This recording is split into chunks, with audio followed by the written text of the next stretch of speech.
আসসালামু আলাইকুম গাইস, সবাই কেমন আছেন? আশা করি সবাই ভালো আছেন। আপনাদের দোয়ায় আমিও ভালো আছি। আমরা আবারও চলে আসলাম ফুলের বাগান দেখতে। ঠাকুরগাঁ থেকে খোঁচাবাড়ি লাইনে প্রায় 5 কিলোমিটার ভিতরে বেগুনবাড়ি নামে এক গ্রামে আছে। সেখানে আল্লাহর দান ফুলের বিতানে চলে আসলাম দেখতে।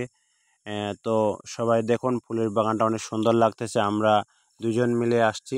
আমার সাথে আছে সিদ্দিক ছোট ভাই। 2টা টিকিট কাটলাম 20 টাকা দিয়ে, 20 করে 40 টাকা দিয়ে। আবার ভিতরে ঢুকলাম, করলাম। প্রবেশ করার পরে সিদ্দিক ভিডিও করতেছে, আমি সামনের দিক দিয়ে হাঁটে যাচ্ছি।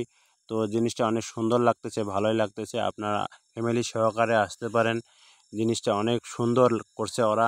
যা ওদের টাকা নেওয়ার জন্য যে একটা মাথায় কাজ করছে, অনেক জিনিসটা অনেক ভালো লাগলো। প্রায় 3 বিঘা জায়গা মিলে ফুলের বাগানটা করছে।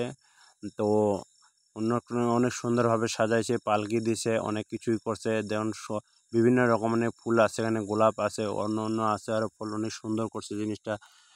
তো আপনারা সবাই আসতে পারেন। তো আমরা অনেক কষ্টের মাঝে সেখানে যাই পৌঁছাইলাম, অনেক ঘোরাঘুরি করছি। জিনিসটা ভালো লাগলো আমাদের। মনে কর জিনিসটা দেখার পরে কষ্টটা আর মনে হয় না যে কষ্ট লাগছে। জিনিসটা আসার পরে অনেক কষ্ট করে আসছি, তো কষ্টের মাঝে সুন্দর একটা জিনিস পাইলাম। তো কষ্টটা তো সবাই ভালো থাকবেন, সুস্থ থাকবেন, সেই প্রত্যাশায় ভিডিওটি শেষ করতেছি। আসসালামু আলাইকুম গাইস।